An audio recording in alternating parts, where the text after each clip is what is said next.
Ela estava de joelhos no asfalto quente, tão abrasador que atravessava o jeans e queimava sua pele. Algemas apertadas mordiam seus pulsos atrás das costas. O xerife Harlan Doyle pressionava a sola da bota contra sua escápula, inclinando o peso como quem saboreava o poder. Ele riu. Não um riso de nervosismo, mas de escárnio, quando viu o distintivo deslizar da jaqueta dela e bater no chão. FBI, é? A voz dele pingava deboche. Leprove, querida. 2 adjuntos se aproximaram rindo junto. Um deles já filmava tudo com o celular como troféu. A pequena multidão que se juntava na frente do posto de gasolina assistia em silêncio paralisada. Ninguém se moveu. Para eles, ela parecia só mais uma forasteira intrometida. Mas estavam enganados.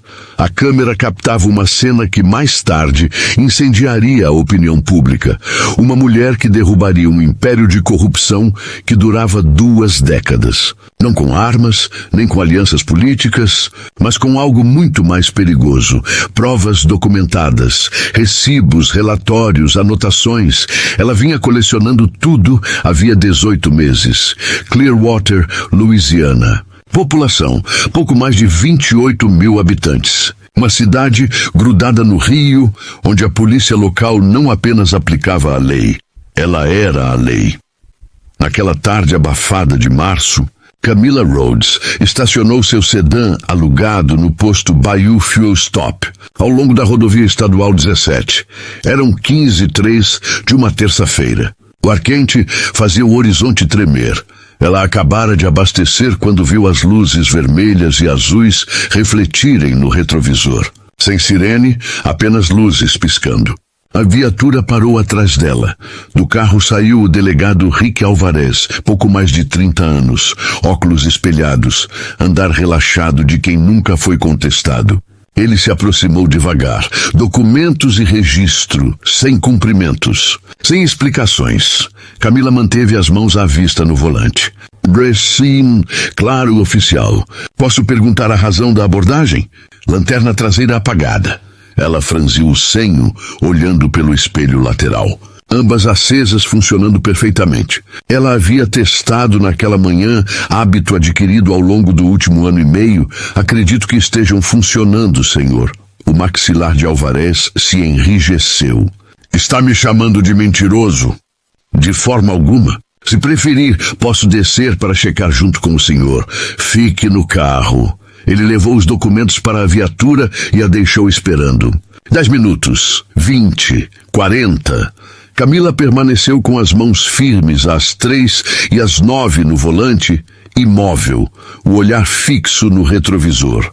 Podia vê-lo cochichando no rádio, de vez em quando lançando olhares frios em direção a ela.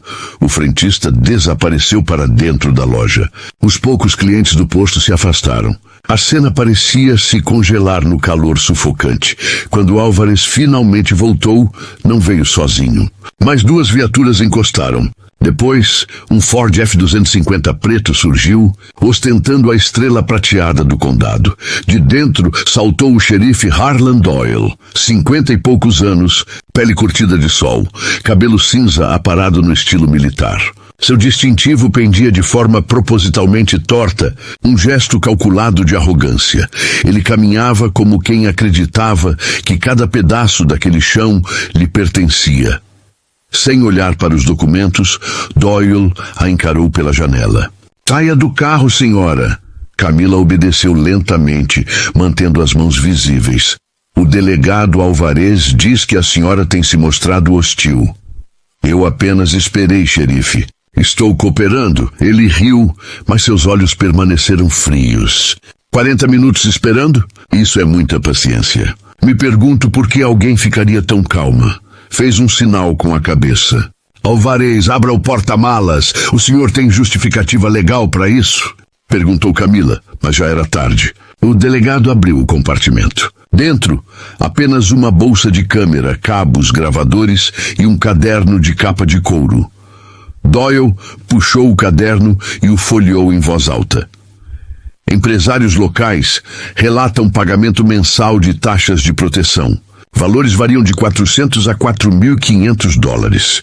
Ele ergueu os olhos, queimando-a com o olhar. O que é isso? Meu trabalho, xerife. Sou repórter investigativa. Essas anotações são protegidas por lei. Ele entregou o caderno para Álvares, zombando. Ouviram isso, rapazes? Temos uma jornalista de aluguel. De onde? Washington. Los Angeles? Sou independente. Ele repetiu a palavra como se cuspisse veneno. Independente. Então veio até aqui, enfiar o nariz na minha cidade. Escrever histórias sobre mim? Camila sustentou o olhar firme. Estou escrevendo sobre a comunidade, xerife. Apenas fazendo perguntas. O sorriso dele se alargou, mas não havia humor.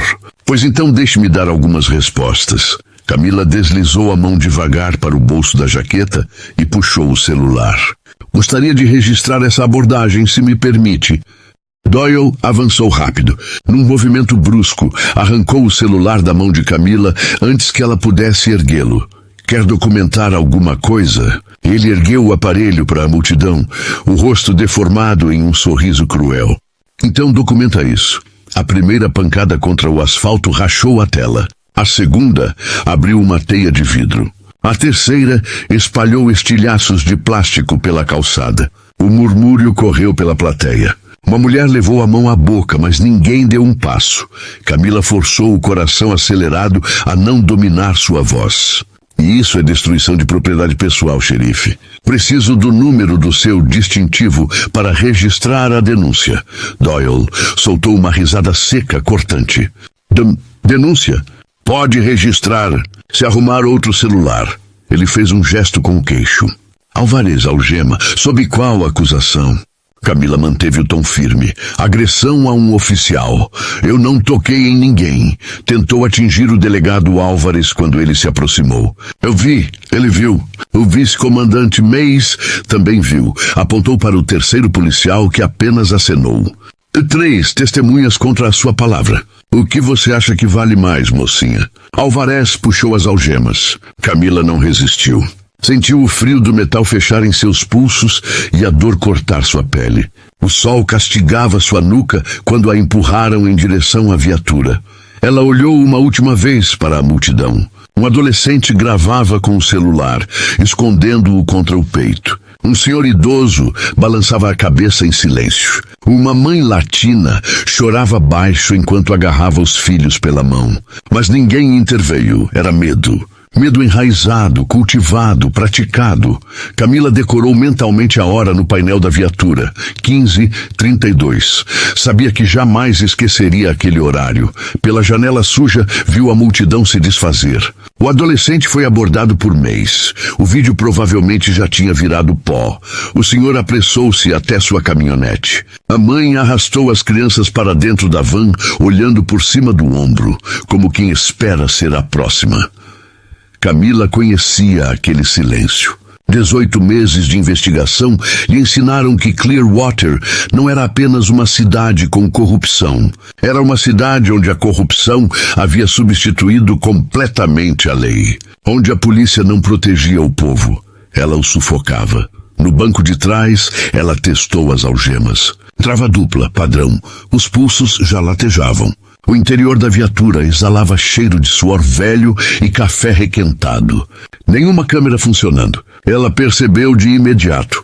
A do painel estava coberta por fita adesiva. Claro que estava.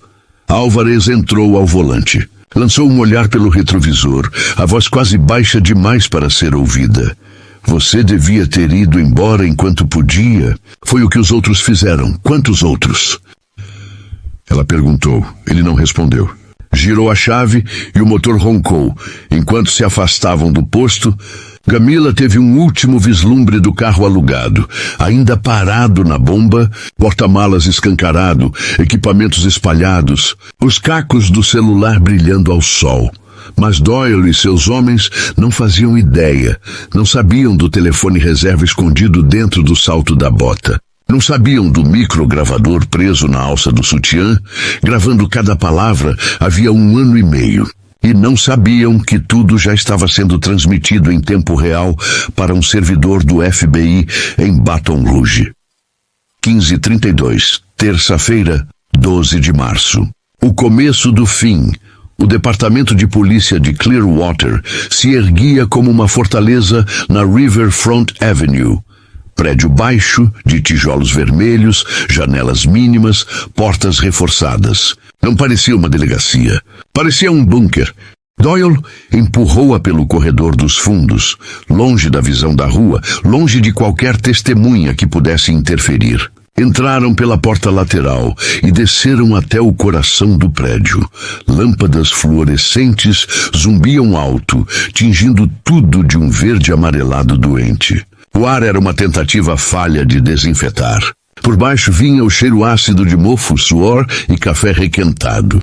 A recepção estava vazia, nenhum atendente à vista, e um corredor estreito conduziu até a sala onde sempre levavam os problemas. O piso de linóleo rangia sob os passos deles. As paredes bege exibiam manchas de água como lembranças de anos sem cuidado. Em uma das paredes, fotos de antigos xerifes alinhavam-se como troféus. No centro, maior que as outras, havia uma foto de Doyle, sorriso enrijecido, o rosto envelhecido pela mesma autoridade que ele ostentava há décadas. 23 anos naquele cargo. 23 anos para aprender como esmagar alguém sem sujar as mãos. A sala de interrogatório no fim do corredor era exatamente o que Camila imaginara.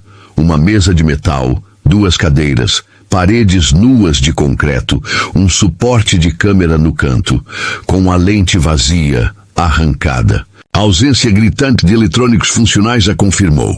Martinez empurrou a porta e a guiou para dentro. Sente-se, disse ele. A cadeira de metal estava fria mesmo através do jeans. Camila tentou controlar a respiração. Preciso fazer uma ligação. Tenho direito a um telefone. Martinez riu, um som oco, e não tentou fingir que seria possível. Talvez mais tarde. Talvez nem. A porta fechou com um clique que soou como sentença. Ela ficou ali, algemada, sozinha. Contando mentalmente até 60, procurou por escutas e câmeras. Não havia espelho unidirecional, óbvio demais. Mas o teto, as luminárias, a saída de ar, havia um pequeno círculo negro na grade da ventilação. Uma lente, um microfone, provavelmente ambos. Ela testou as algemas, rodou o pulso discretamente. Padrão, trava dupla. Podia deslizar? Sim, se fosse necessário. Mas ainda não. Precisava que eles se sentissem confortáveis, que falassem alto e batessem o pé com confiança.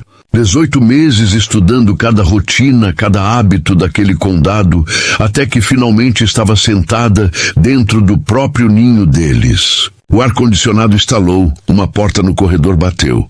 Camila esperou. Sabia ser ótima nisso. 90 minutos depois, a porta se abriu. Doyle entrou com uma pasta marrom de papel pardo que fazia lembrar cassete de filme barato. Atirou-a sobre a mesa. O som ecoou nas paredes nuas. Ficou em pé, braços cruzados, imponente. Não se sentou.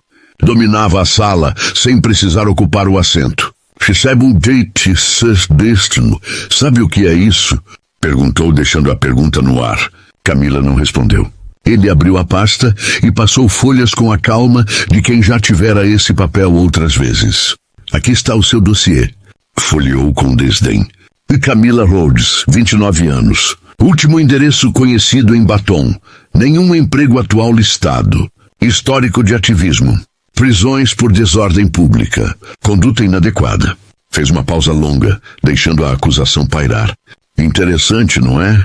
Camila manteve o rosto neutro. O cheiro da loção pós-barba de Doyle invadiu o espaço entre eles. Ele se inclinou para a frente, as mãos apoiadas na mesa, perto o suficiente para que ela sentisse o calor humano calculado.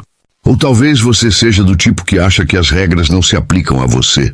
Vem aqui, cutuca o formigueiro e espera que alguém apareça para salvar. Eu quero falar com seu supervisor. Com os State Police, com qualquer um. A voz dela era firme, controlada. Doyle sorriu, um movimento tão fino que não alcançou os olhos. Você não entende, Camila. Não vem nenhum salvador. Aqui eu sou o cavalo e a sela. Matigurou uma folha e a virou para que ela visse fotos granuladas, impressões digitais, relatórios de ocorrências. Imagens de detenções em New Orleans, Shreveport, Lafayette, todas amarradas para apontar o dedo para ela. Datas riscadas, descrições que pareciam ter sido copiadas de um banco de dados e coladas em cima de alguém com semelhança em baixa resolução. Isso é forjado. Camila deixou a afirmação sair sem pressa.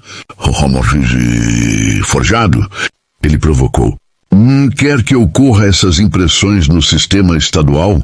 Podemos tentar, mas é um processo lento. Enviaremos solicitação.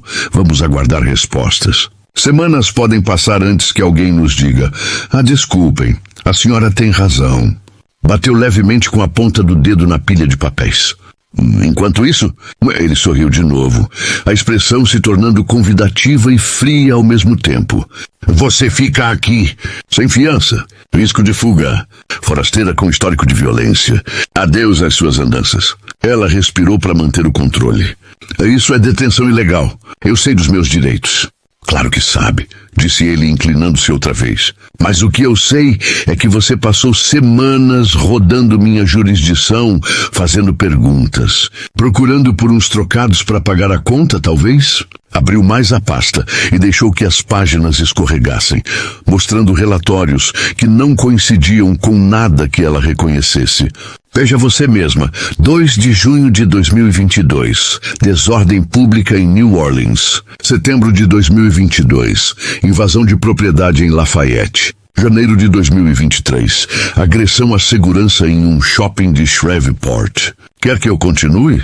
Camila olhou para as folhas com calma estudada. Havia técnica naquele amontoado.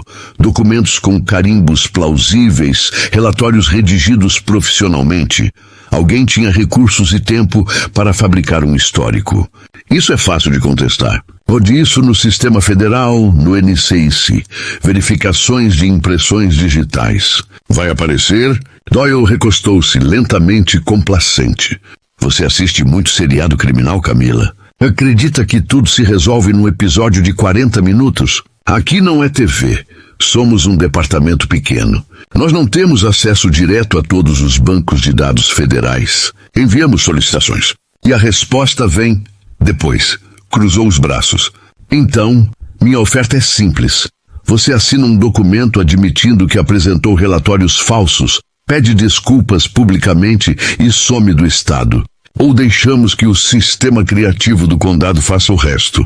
Ela ouviu as palavras como se caíssem de uma estante alta. Sistema criativo. Tradução retaliação com meios informais. Camila imaginou as possibilidades. Multas fabricadas, medidas administrativas, denúncias que se multiplicam como erva daninha. Sabia até onde eles iam. Sabia o quanto podiam esticar a mão. Assinar nada que não for verdade, disse ela devagar. Mas eu não tenho intenção de entrar em conflito se isso só atrasa o que precisa ser feito. Quero que suas ações e essas provas, se existirem, sejam avaliadas por um tribunal imparcial. Doyle bateu com a pasta na mesa impaciente. Você pode ir pelo caminho honesto e esperar semanas por uma resposta. Ou pode ser inteligente, assina, leva uma advertência, vai embora. Ninguém precisa se expor. Você escolhe. Camila fingiu hesitação por um segundo, que soube que seria suficiente. Precisava que ele achasse que a tinha perto, que acreditasse na possibilidade de uma rendição. Precisava do tempo e da confiança deles. Cada segundo era valioso. Posso perguntar, disse como se ponderasse, se existe alguma câmera nesse prédio que funcione. Algum registro de som? Porque caso você acredite que eu vá simplesmente desaparecer sem ter meus direitos respeitados, pode ter certeza de que tenho gente que não vai deixar isso barato. Doyle soltou uma risada curta. Temos nossas maneiras de lidar com quem insiste em complicar. Ele se levantou e caminhou até a porta. Parou, olhando por cima do ombro, a voz baixa e venenosa.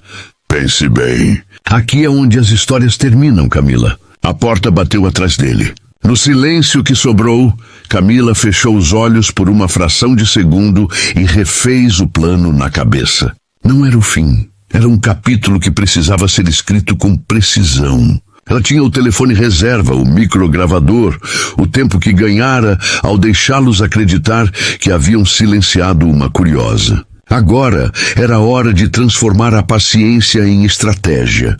Deixaria que eles falassem, que se acomodassem na arrogância do poder.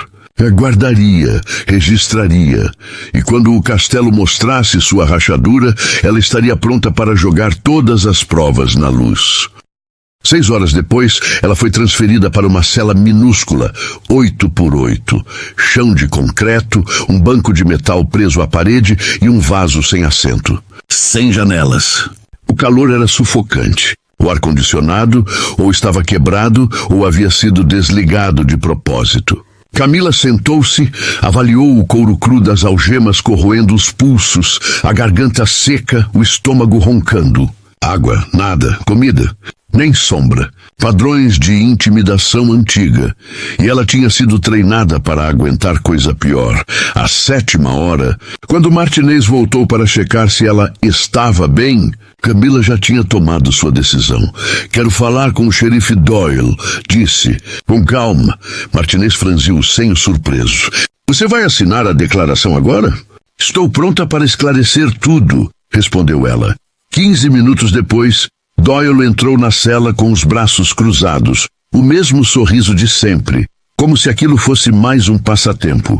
Camila levantou-se devagar, caminhou até a ponta do banco e, sem pressa, tirou o sapato esquerdo. Descolou a palmilha com um movimento discreto e puxou de dentro um objeto fino, enrolado em tecido. Segurou o pequeno distintivo entre os dedos, deixando-o refletir a luz fraca do corredor. Agente especial Camila Rhodes, escritório de campo do FBI em Baton Rouge, distintivo no 8T-131. A voz saiu clara, roteirizada, com a firmeza de quem não admite dúvida. Por um segundo, talvez meio segundo, uma sombra de incerteza cruzou o rosto de Doyle. Foi rápida, quase imperceptível. Então veio a zombaria. O riso alto e corrosivo que ela já conhecia. Martinez, gritou por cima do ombro sarcástico. Vem cá, dá uma olhada nisso. Ele ergueu o distintivo para que os outros vissem. Martinez cruzou a porta. 2 outros homens empilharam-se atrás dele. Garza e mais um rosto novo, que Camila não reconheceu. Doyle virou o distintivo contra a luz fluorescente e o segurou como se examinasse uma nota falsa. FBI... disse lento. Isso parece bem convincente à primeira vista. Passou o polegar pela lateral, como quem testa o encaixe. Pode ser comprado em qualquer loja de fantasia. $15 e voláceos risos começaram. Garza já tirava o telefone para filmar. Dedos ágeis, prontidão para o espetáculo. Fala de novo, pediu Garza, apontando a tela. Camila manteve o tom contido. Sou a agente especial Camila Rhodes. Se ligarem para o Isaac Marcus Bell, no escritório de campo de Baton Rouge, e disserem o código de autenticação, Tango 9 Whisky, ele confirmará a minha identidade. Doyle repetiu o código como se fosse a piada do dia. Tango 9 Whisky. Virou-se para os homens. Viram isso?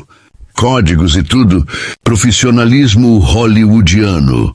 Martinez, que até então participava do riso, aproximou-se de novo, examinando o metal com mais cuidado. O sorriso dele vacilou. Algo ali não bateu com a pressa de gozar da situação. Ele franziu os olhos, buscando defeitos, mas havia precisão na fabricação, peso correto, gravação nítida, número entalhado com delicadeza. Aquilo não era um enfeite barato. Doyle recuperou o controle e pegou o telefone. Vou ligar para o FBI de verdade, anunciou, o tom desafiante feito para a plateia. Vamos ver se eles têm uma agente Camila Rhodes trabalhando por aqui. Ele discou, colocando a chamada no viva voz, como numa exibição pública. Camila sentiu o estômago revirar. Conhecia o protocolo que vinha a seguir. Operações encobertas não reconhecem identidades por uma chamada rápida. Procedimentos seguros exigem canais fechados, autenticações, confirmações internas, lacunas que propositalmente impedem a verificação imediata. Doyle falou no aparelho. Aqui é o xerife Doyle, do condado. Quero confirmar se vocês têm um agente do FBI aqui.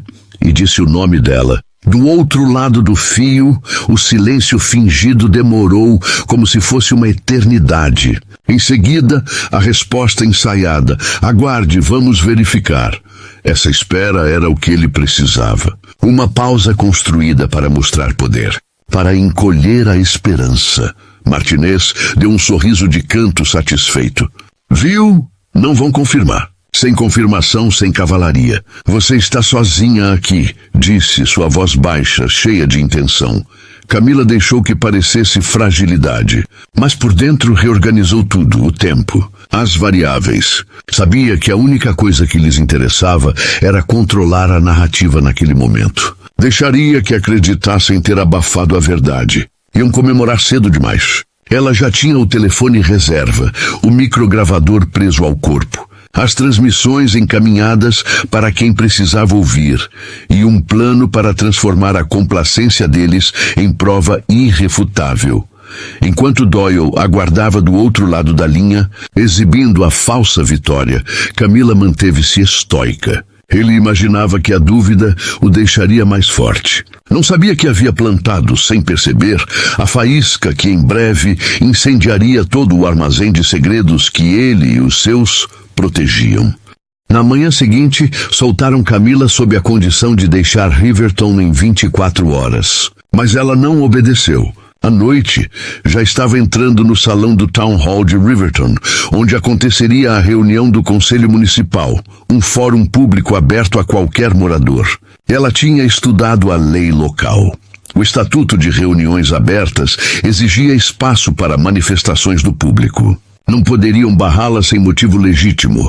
O auditório era pequeno, uns 60 assentos no máximo. Metade ocupados por comerciantes locais, famílias inteiras e alguns aposentados. Assim que Camila entrou, todos os olhares se voltaram para ela. Era a mulher que havia sido presa no dia anterior. Em cidades pequenas, a notícia corria mais rápido que o vento. Ela se sentou na última fileira. À frente, 5 membros do conselho estavam alinhados atrás de uma mesa comprida. No centro, a prefeita Martha Ellison, cerca de 60 anos, cabelo prateado preso em coque rígido, óculos pendurados em corrente e blazer azul marinho. Era a imagem de respeitabilidade e autoridade provinciana. Na primeira fileira, sentado de lado, estava o xerife Doyle Wade. Não fazia parte oficial do conselho, mas estava ali, espectador privilegiado. Ao avistar Camila, sorriu e acenou com 2 dedos, como quem já comemorava uma vitória antecipada. A reunião arrastou-se em discussões técnicas, relatórios orçamentários, zoneamento, licenças. Camila esperou. Por fim, a prefeita anunciou o espaço para comentários do público. Camila se levantou e caminhou até o microfone no corredor central. O silêncio tomou conta da sala. Diga seu nome para registro, pediu a prefeita seca, Camila Rhodes. Estou aqui para relatar uma detenção ilegal e destruição de propriedade cometida pelo Departamento de Polícia de Riverton. Um burburinho correu entre os presentes. O sorriso de Doyle não se mexeu. Ellison tirou os óculos, fechou-os com calma e os deixou sobre a mesa. Senhorita Rhodes, o conselho já foi informado de que você foi detida sob acusação de agressão a um policial. Se tiver queixas, registre-as pelos canais adequados. Prefeita, este é o fórum adequado. Sou jornalista, estou investigando abusos nesta comunidade e...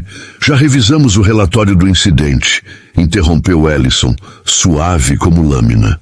Os delegados Martinez e Garza confirmaram seu comportamento hostil e o xerife testemunhou o mesmo. Se não está satisfeita, pode recorrer ao Tribunal do Condado.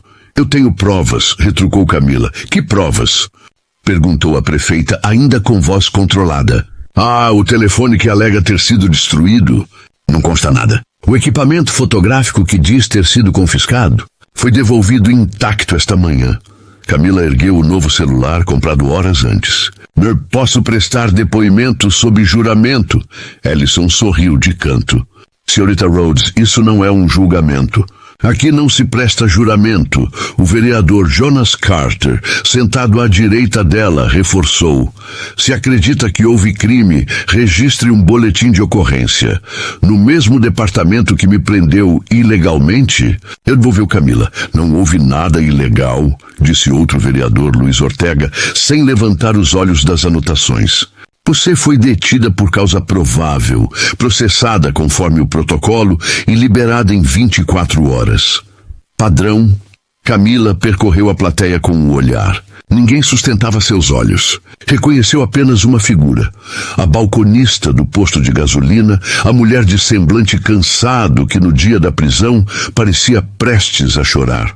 Agora estava sentada rígida, mãos entrelaçadas, evitando encará-la. Camila respirou fundo.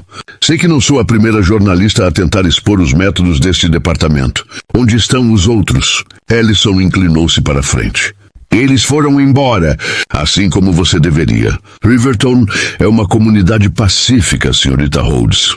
Temos o mesmo xerife há mais de 2 décadas porque ele mantém nossa cidade segura. Crime baixo, população satisfeita. Se procura corrupção, veio ao lugar errado. O xerife Doyle se levantou então, virando-se diretamente para ela. Acho que o que a prefeita quis dizer, disse em voz alta para toda a sala ouvir, é que não gostamos de forasteiros inventando histórias, ainda mais falsos agentes federais. Alguns riram, outros se remexeram desconfortáveis. Ellison pegou o martelo de madeira. Este é o seu último aviso, senhorita Rhodes. Deixe Riverton. Aqui não há nada para você. O estalo seco do martelo encerrou a sessão. Os membros do conselho se levantaram, reunindo seus papéis. Doyle saiu cumprimentando moradores como um bom político. Camila permaneceu imóvel diante do microfone por alguns segundos, sentindo o peso dos olhares e dos sussurros. Então virou-se e saiu. Na parede próxima à saída, uma faixa comemorava. Riverton, 20 anos de comunidade segura. Camila sacou o celular e registrou a imagem. Prova, o prédio do Riverton Herald, jornal que havia fechado 5 anos antes, ainda resistia na Main Street. Janelas cobertas com papelão, a fachada descascada e uma placa de aluguel desbotada pelo sol. Camila sorriu. Um jornal morto ainda podia guardar segredos. Camila Torres encontrou André Molina no estacionamento, atrás de uma oficina improvisada. Ele estava com a cabeça enfiada sob o capô de uma caminhonete Dodge. O logotipo magnético na porta dizia Molina Auto Services. Tinha 40 anos, ombros largos, as mãos e os antebraços cobertos de graxa. Só ergueu os olhos quando a sombra dela encobriu o motor. Se veio atrás de conserto, vai ter que esperar. Hoje não pego cliente novo, disse sem olhar para o rosto dela. Não estou procurando um mecânico. Meu nome é Camila Torres. Eu sei quem você é. Ele pegou uma chave inglesa e girou uma peça do motor. A falsa agente federal que prenderam na semana passada, não sou falsa. Para mim, tanto faz. Mas seria melhor se me deixasse em paz. Camila deu um passo mais perto. Você já foi tenente aqui. Polícia de Santa Esperança, de 2018 até 2022. Saiu acusado de insubordinação. O maxilar de André se contraiu. Ele bateu o capô com força. Quem te contou isso? Está nos registros públicos. Você foi afastado por recusar ordens. Ordens de quê? Ele limpou as mãos no macacão, irritado. Escuta, não sei no que você está se metendo, mas precisa ir embora agora. Eu sei exatamente no que estou me metendo. André jogou a chave inglesa dentro da caixa de ferramentas. Você acha que é a primeira? Já vi uns 10 jornalistas, ativistas, sei lá o quê, fazendo perguntas sobre o xerife Navarro. Sabe onde estão agora? Todos sumiram. Os espertos caíram fora a tempo. Eu não vou embora. Então você é louca. Ele pegou a caixa de ferramentas. E eu não ajudo gente louca. Só traz problema para mim. Ele caminhou em direção à caminhonete. Eu posso garantir sua proteção se aceitar testemunhar. Camila insistiu. Testemunhar? André riu sem humor. Quer morrer? Porque é isso que acontece quando alguém quebra o código. Ele entrou no carro, ligou o motor e foi embora.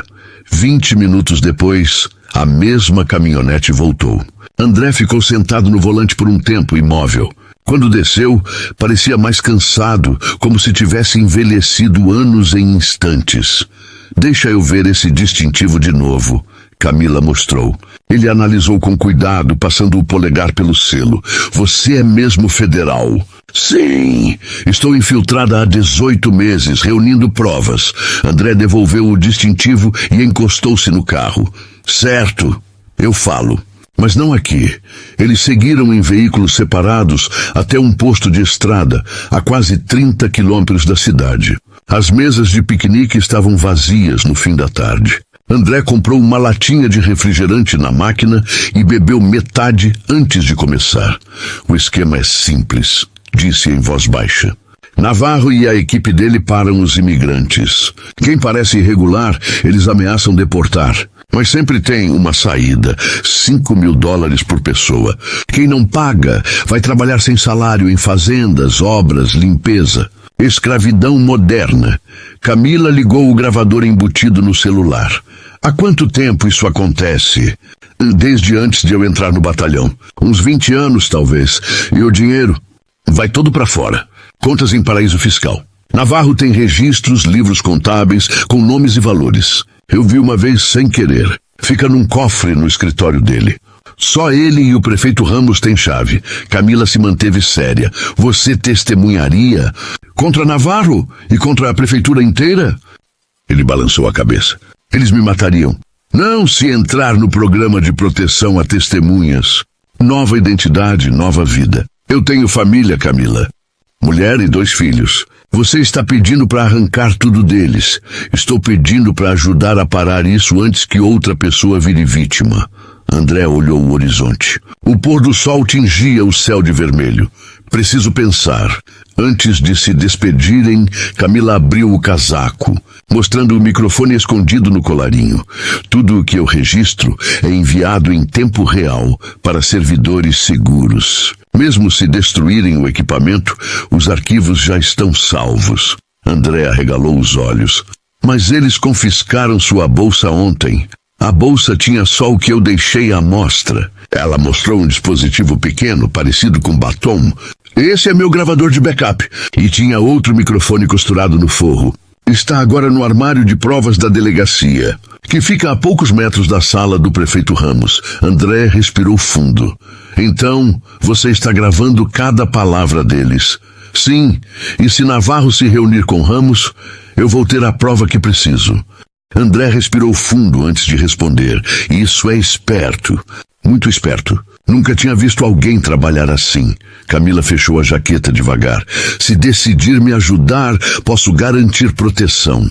O departamento tem recursos para colocar você e sua família sob vigilância. Mas eu preciso daquele livro-caixa, André. É a peça que falta para todo o quebra-cabeça. Ele desviou o olhar. Eu vou pensar, disse, mas a voz soava diferente, como se pela primeira vez houvesse uma brecha para o sim. Naquela noite, Camila estacionou o carro a 3 quarteirões da prefeitura de Santa Esperança. Dali, tinha visão perfeita do prédio, e a escuridão a escondia. O Conselho Municipal havia terminado às 19 horas e quase todas as luzes estavam apagadas. Apenas uma janela no 2º andar permanecia acesa. O gabinete do prefeito Ramos. Camila colocou o fone no ouvido e se conectou ao microfone escondido em sua bolsa apreendida. O sinal era fraco, mas funcionava. Ruídos de gavetas, portas e passos ecoaram. Ela ajustou o ganho. O coração acelerou quando reconheceu uma voz. Era o xerife Navarro. Precisamos resolver a questão da repórter, disse. Camila pegou o bloco e começou a anotar, registrando tudo com horário. As paredes do prédio, construído nos anos 70, eram finas. O microfone não estava dentro da sala, mas a poucos metros, suficiente para captar as vozes. Pela janela iluminada, sombras se moviam. Ela ativou também seu gravador de backup. Nada podia dar errado. Dentro, Navarro e o prefeito Ramos falavam baixo, mas claro, essa mulher é um problema. Ela vai embora amanhã, disse Navarro. Tem certeza? Ela parecia determinada hoje na reunião, respondeu Ramos. Acredite, todos vão embora. Aquela cena do distintivo falso foi até criativa. Um riso curto, mas não tem nada que nos comprometa. Martinez apreendeu o telefone e os gravadores. Ela está vazia. Bom, a voz de Ramos era firme. Não podemos repetir um fiasco como o de 2 anos atrás. O repórter de Monterrey quase nos expôs. Camila escrevia cada palavra, a mão já doendo. Então Navarro mudou o tom. O próximo carregamento chega terça-feira. 15 pessoas. 5.000 por cabeça. 75.000. Ramos respondeu rápido. Dividimos. 37,5 para cada um. Eu deposito quarta-feira nas ilhas. Camila quase deixou a caneta cair. Lavagem de dinheiro, extorsão, conspiração, tudo gravado. A transmissão para os servidores estava ativa. Mesmo que a pegassem agora, a prova já estava salva. Ramos completou.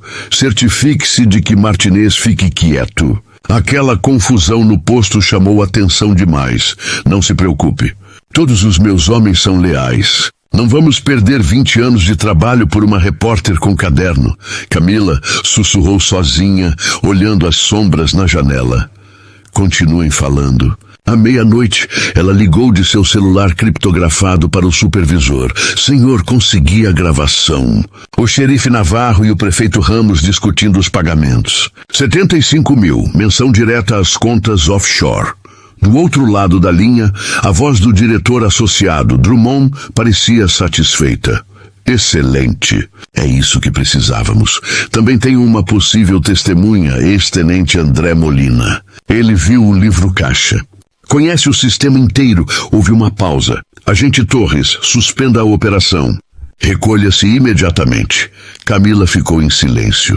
Senhor, estou muito perto do livro caixa. Isso encerraria o caso sem chance de contestação. É uma ordem.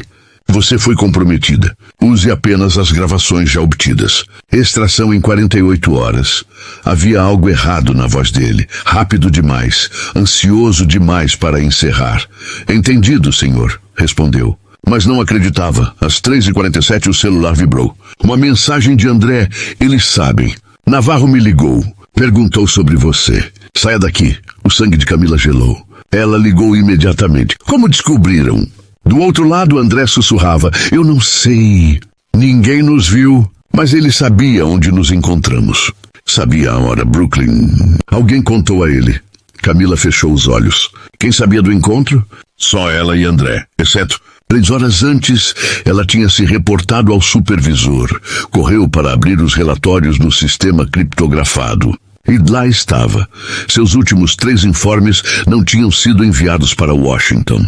Drummond os encaminhara para o promotor estadual Alencar, com cópia oculta para um e-mail registrado no Departamento de Polícia de Santa Esperança. O vazamento não vinha de André. Brooklyn terminou o café e olhou pela janela do restaurante. A luz fraca da madrugada refletia nos vidros, criando sombras que lembravam grades. Ela respirou fundo. Era agora ou nunca. Ok, disse finalmente. Vou pegar o livro Razão. Priya a observava, séria. Lembre-se, Brooklyn, isso não é só sobre você. É sobre todas as vítimas. Cada pessoa que sofreu sob Navarro e Ramos. Cada migração extorquida. Cada família destruída. Você não pode se dar ao luxo de falhar. Eu sei, Brooklyn respondeu. E não vou. Elas saíram do restaurante antes do amanhecer. Brooklyn dirigiu por estradas secundárias, evitando qualquer câmeras de trânsito que pudessem captá-la. O destino, o cofre no escritório do prefeito Ramos, a 64 quilômetros de distância. Cada quilômetro era uma tensão a mais. Cada semáforo, um lembrete de que Brennan podia estar observando. Ao chegar, Brooklyn estacionou o carro em um beco lateral. Observou a fachada do prédio, testando o fluxo de luzes e movimentos. O segundo andar ainda tinha luzes acesas. Alguém estava trabalhando tarde. Ela verificou os equipamentos de microfone e a conexão criptografada. Tudo ativo. Cada passo seria registrado. Ela entrou pelo estacionamento vazio e se escondeu atrás de uma van, esperando o guarda mudar de posição. Quando a oportunidade surgiu, subiu as escadas de emergência e chegou ao corredor próximo ao cofre. Ela puxou luvas finas, retirou ferramentas discretas do casaco e se aproximou da porta blindada. O coração disparava, mas os anos de treinamento silencioso falaram mais alto. Com movimentos precisos, Brooklyn abriu a porta do cofre. Havia pastas, caixas lacradas e, no centro, o livro Razão de couro grosso. Ela o tocou com cuidado, sentindo a textura firme e o peso que carregava décadas de crimes documentados. Era o santo graal que tornaria o caso incontestável. De repente, um clique ecoou atrás dela. Ela congelou. Um olhar rápido, uma câmera de segurança discretamente posicionada. Brennan ou alguém da equipe dele poderia estar monitorando. Brooklyn sorriu levemente. Já tinha previsto isso. Com uma caneta gravadora, ativou o microfone escondido no colete, transmitindo tudo em tempo real para os servidores do FBI. Mesmo se fossem pegos, a prova já estava protegida. Bom garoto, sussurrou para o gravador. Vamos levar isso para o mundo. Dentro do livro, os nomes se repetiam. Contas offshore, transações suspeitas, notas fiscais falsas. Cada página reforçava a extensão do esquema. Extorsão, lavagem de dinheiro, coerção de imigrantes e a ligação direta entre Navarro e Ramos. Brooklyn tirou fotos criptografadas com o celular, certificando-se de que cada registro tivesse timestamp. Ela estava prestes a sair quando ouviu passos pesados correndo pelo corredor. Instinto disparar. Ela se escondeu nas sombras, respirando devagar. Era um dos assistentes do prefeito. Ele se aproximou do cofre, olhou ao redor e foi embora, sem notar nada. Brooklyn esperou alguns segundos, depois deslizou silenciosamente de volta para as escadas de emergência. Do lado de fora, Priya esperava no carro, observando cada movimento. Você conseguiu? Ma perguntou. Sim, Brooklyn respondeu, entregando o livro Razão discretamente. Agora temos tudo. Priya abriu o porta-luvas, guardou o livro e ligou para seu editor. Sexta-feira, 10 horas, Austin Press Club. Conferência ao vivo, todas as plataformas. Sem chance de derrubar, Brooklyn respirou fundo. Pela primeira vez em semanas, sentiu algo que se aproximava de esperança. Mas sabia que Brennan não iria recuar. Ele iria atrás delas mais rápido do que imaginavam. Temos testemunhas, gravações, documentos, disse Priya, e autenticação da juíza Delgado. Ninguém poderá contestar. Então, sexta-feira, Brooklyn murmurou. Olhando para o horizonte, é o dia em que Del Rio cai. E enquanto o carro desaparecia pelas estradas do Texas, Brooklyn sentiu o peso da responsabilidade. Ela carregava a verdade que poderia derrubar décadas de corrupção. Mas também sabia que cada passo seguinte poderia ser o último se algo desse errado. Ela apertou a mão no volante, os olhos fixos na estrada. Nenhum lugar era seguro. Nenhuma pessoa era confiável. Mas a verdade precisava ser contada. E agora ela tinha os meios para fazê-lo. Brooklyn apertou a arma contra o volante, olhos fixos em Brennan. Ele parou a poucos passos, sorriso frio nos lábios. O deserto à volta não oferecia cobertura nem escape. Senhorita Lane, disse Brennan, voz baixa e controlada. Você acha mesmo que pode brincar comigo? Que pode vir aqui e expor meu nome sem pagar o preço? Brooklyn engoliu em seco, mantendo a calma. Sua mente girava procurando alternativas, qualquer brecha. Brennan, isso termina hoje. Você vai ser exposto. Todos os crimes, todas as extorsões. Eu tenho provas, disse firme. Provas? Riu ele, aproximando-se mais. Você acha que essas fitas e papéis vão te salvar? Você está sozinha. E nós sabemos cada passo que você dá, cada pessoa com quem fala, cada lugar que vai. Um dos homens atrás dela fez um gesto ameaçador, mas Brooklyn ignorou, respirando fundo. Tinha um plano, e ele ainda podia funcionar. Você vai abrir o carro, disse Brennan sem levantar a arma, e entregar o livro Razão. Nunca, respondeu Brooklyn. Você vai para a cadeia. O riso de Brennan ecoou no ar seco do Texas. Então, subitamente, um som agudo cortou o silêncio. O microfone disfarçado que Brooklyn mantinha no painel havia emitido um sinal sonoro. Ela piscou e Brennan congelou. Olhou ao redor desconfiado. Você... começou ele. Já ouviu falar do programa de proteção a testemunhas? Brooklyn interrompeu calma, mas determinada. Cada conversa, cada movimento, cada palavra que você disse está transmitida agora, em tempo real, para o FBI e para jornalistas em Austin. O mundo inteiro está ouvindo. Brennan engoliu seco, seu sorriso desaparecendo. A luz da manhã começava a tocar o deserto, revelando o cenário. Não havia onde se esconder. A corrida acabou. Isso não é possível, disse ele tentando recuperar o controle. É possível, respondeu Brooklyn. E se você me tocar, toda a operação cai junto. Você vai para a prisão federal e tudo o que você fez será público.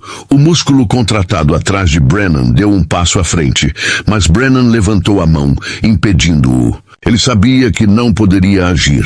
Estava cercado, exposto, sem saída. Droga, murmurou Brennan finalmente. Soddy, você não entende com quem está lidando. Entendo perfeitamente, disse Brooklyn, e é por isso que você vai se entregar. Agora, houve um silêncio tenso. Brennan olhou para os outros dois homens, depois para Brooklyn.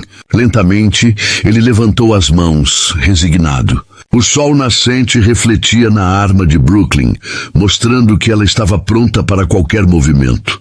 Ok, disse Brennan com a voz baixa. Você venceu por enquanto. Brooklyn relaxou apenas um pouco. Ela manteve a arma firme, sabendo que cada segundo contava. Martinez e o outro homem, percebendo que não havia alternativa, baixaram suas armas. Bom, disse Brooklyn, agora vamos fazer isso direito. Você entrega o livro Razão e nada mais acontece.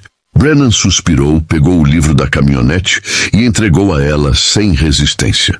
Brooklyn guardou cuidadosamente, certificando-se de que cada página estava intacta. Enquanto isso, o microfone captava cada palavra, cada gesto, cada hesitação.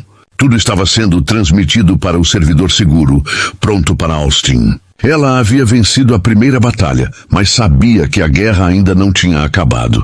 Brooklyn respirou fundo, o coração batendo forte, e olhou para o horizonte. O caminho até Austin ainda era longo, mas a verdade estava a caminho. E com ela, a justiça que Del Rio jamais tinha visto. Brooklyn respirou fundo, sentindo o peso da adrenalina lentamente desaparecer. Cada músculo do seu corpo ainda tremia, mas ela estava viva. O agente Lane a observava por um momento, avaliando antes de finalmente falar. Boa improvisação, agente. Foi esperto manter o rastreador no pulso. Se você não tivesse, provavelmente não estaria respirando agora.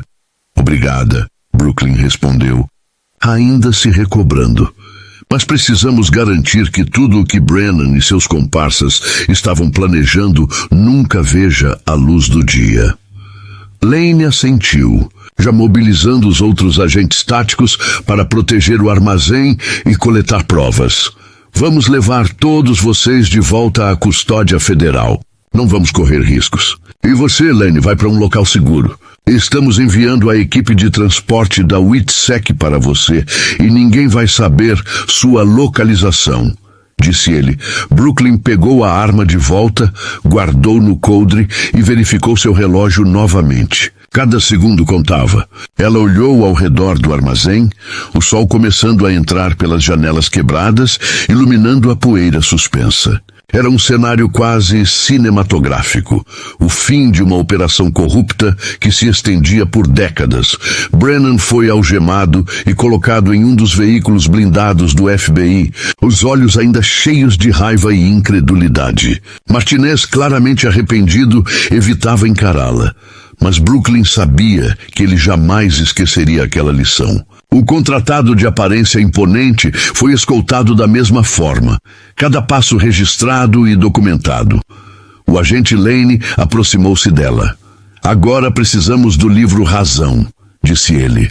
Se você o tiver, podemos começar a autenticar todas as evidências antes da coletiva. Brooklyn abriu sua bolsa e retirou cuidadosamente o livro que Carlos havia conseguido fornecer. Cada página detalhava transações, datas, nomes e valores. Este era o ponto final de todas as gravações e provas acumuladas. Perfeito, disse Lane, examinando o material com cuidado. Isso garante que ninguém possa alegar fraude ou manipulação. Com isso, temos tudo o que precisamos. Brooklyn assentiu, sentindo um misto de alívio e tensão. Ainda havia a coletiva em Austin, e ainda havia a necessidade de manter todos os envolvidos em segurança. Mas pela primeira vez em meses, sentiu que a verdade poderia finalmente prevalecer. Vamos proteger você até Austin, continuou Lane. E quando a imprensa tiver acesso, todo o sistema corrupto em Del Rio vai desmoronar. Brooklyn fechou o livro com firmeza, respirou fundo e olhou pela janela do armazém.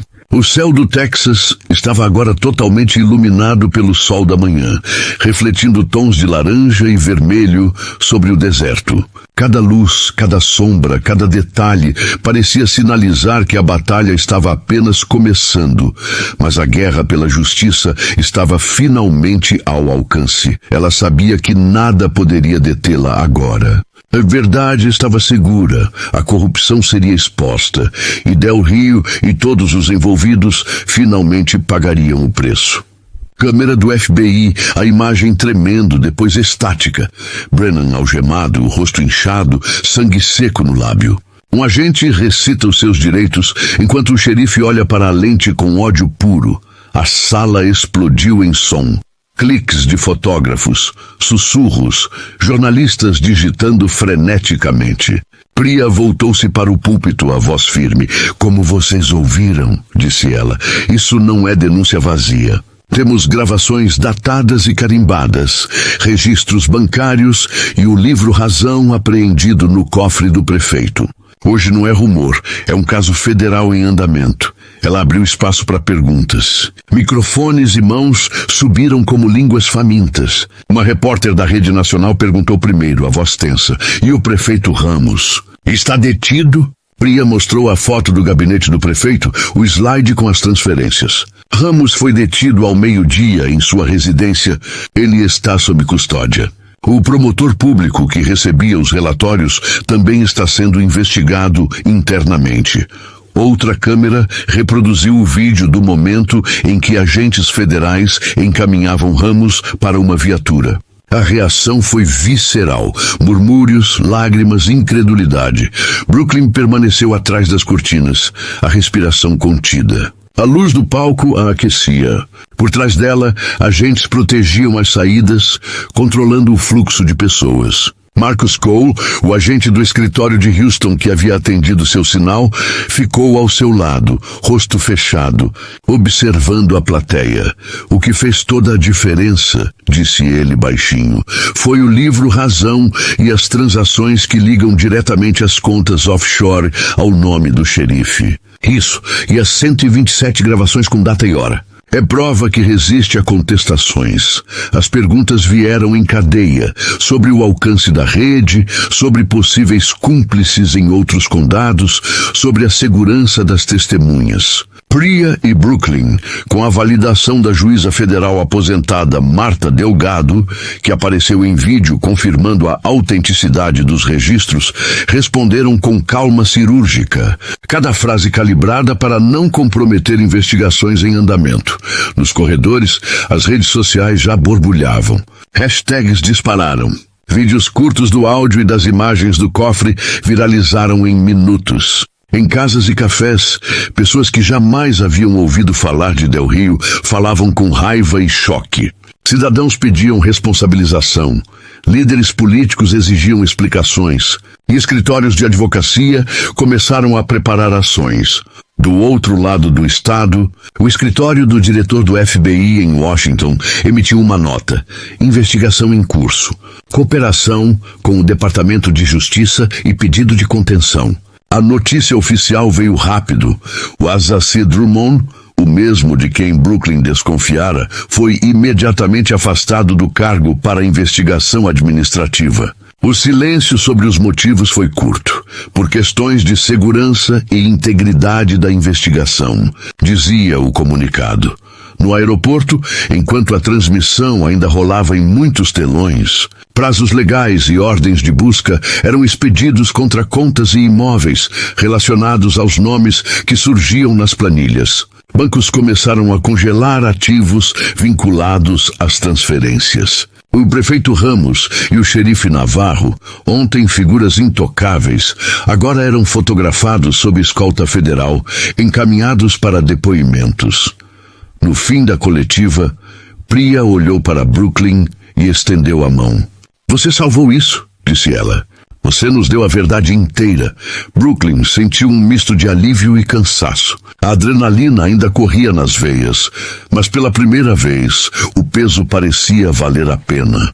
Marcus Cole encostou o cotovelo nela. "Ainda não acabou", murmurou. "Processos, audiências, recursos e gente perigosa que ainda respira. Mas agora o público sabe. E isso muda tudo." Ao deixar o prédio do Press Club, agentes da WITSEC a conduziram até um veículo discreto. Câmeras e equipes seguiam por distância segura. O vento trazia ecos da multidão que assistira online. Em um dos feeds ao vivo, alguém já comentava: "Este caso pode derrubar um sistema inteiro." E há perguntas sobre quem dentro do próprio FBI vazou informações. Brooklyn alinhou os próximos passos mentalmente. Certificação de provas. Proteciona as testemunhas. Coordenação com a juíza Delgado para a autenticação pública dos documentos e preparar André Molina para testemunhar sob proteção. Também sabia que o afastamento de Drummond era só o começo. Investigações internas precisavam seguir até Washington. E havia outra preocupação. Alguém no alto escalão tinha facilitado o vazamento de relatórios para o xerife. A teia chegava longe. No banco do carro blindado, olhando a cidade passar, Brooklyn notou uma linha de mensagens não lidas do número descartável que a ameaçara. Nenhuma nova mensagem. Por enquanto, ela respirou fundo, fechou os olhos por um instante e a seguinte imagem surgindo em sua cabeça foi de um tribunal lotado. A juíza Delgado lendo em voz alta as primeiras acusações formais, enquanto a sala fazia silêncio. Ela sabia que aquela vitória era apenas o primeiro capítulo, mas pela primeira vez em muito tempo, a palavra impunidade parecia prestes a perder o sentido.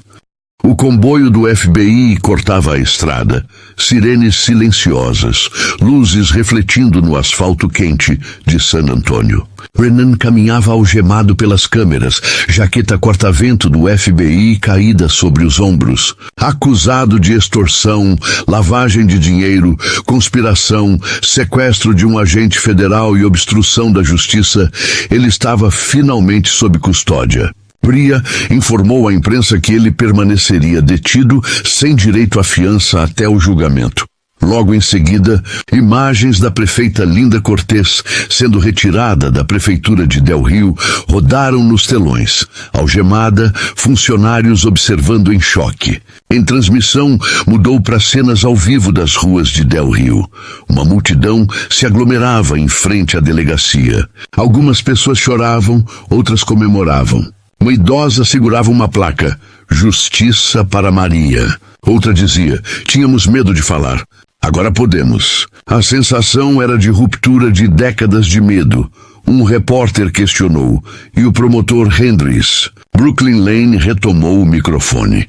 Ele foi acusado federalmente de obstrução da justiça e conspiração.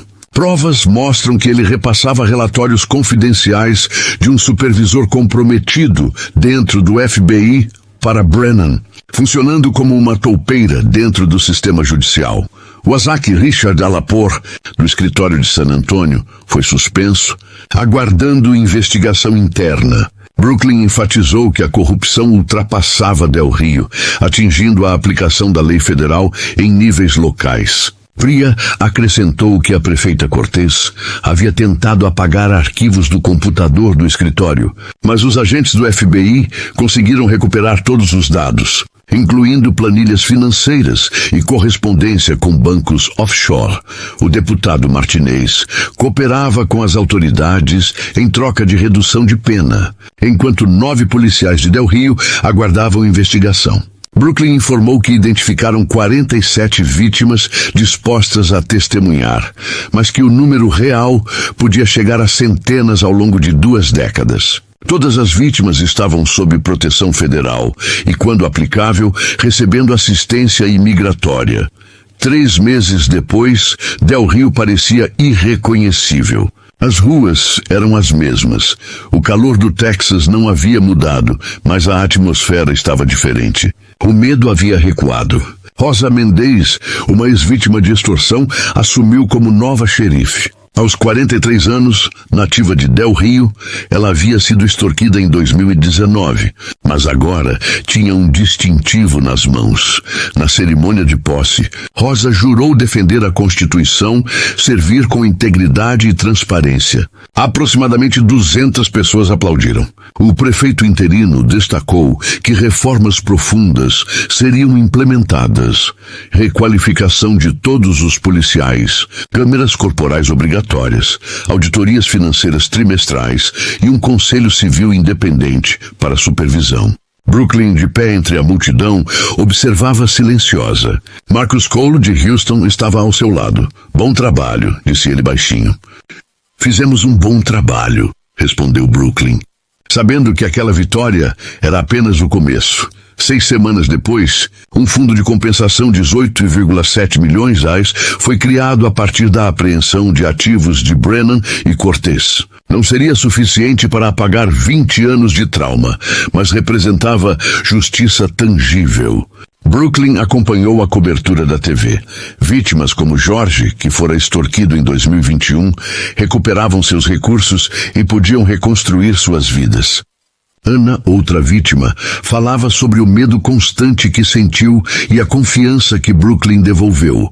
O foco se voltou para Maria Rodrigues, que inaugurava seu restaurante Maria's Kitchen. A mulher que Brooklyn havia visto chorando no posto de gasolina, agora sorria, servindo clientes felizes. Mostrava orgulhosa uma foto da própria agente Lane, com uma placa de agradecimento. Obrigado por nos devolver a liberdade. Brooklyn desligou a TV, sentou-se em silêncio e permitiu-se chorar pela primeira vez em meses. Dirigiu até Del Rio, entrou no restaurante e Maria a abraçou fortemente. Obrigada por não desistir. Não precisa me agradecer. Sim, quero, respondeu Maria. Por 5 anos tivemos medo. Agora minha filha quer ser agente do FBI como você. Quero que ela ajude as pessoas. Sentadas no balcão, Brooklyn comeu o almoço de Maria, sentindo o ar cheio de vida e esperança. Pensou na justiça real, lenta, complexa, mas possível. Requer paciência, estratégia, coragem. Brooklyn sabia que um único agente podia, às vezes, fazer a diferença. 7. Pessoas haviam silenciado por medo, até Brooklyn ouvir. Agora estavam livres. Justiça tinha um rosto, a coragem de uma única pessoa disposta a dizer chega. Ela terminou a refeição, deixou uma generosa gorjeta, abraçou Maria novamente e saiu para o sol do Texas. Washington a aguardava, uma nova força-tarefa, um novo desafio. Del Rio não era único. Centenas de cidades precisavam de pessoas dispostas a lutar. Brooklyn Lane estava pronta. No fundo sabia, essa história não terminava aqui. Era apenas o começo de um efeito dominó de verdade, coragem e mudança. E às vezes tudo que o mundo precisa é de alguém para acreditar e agir.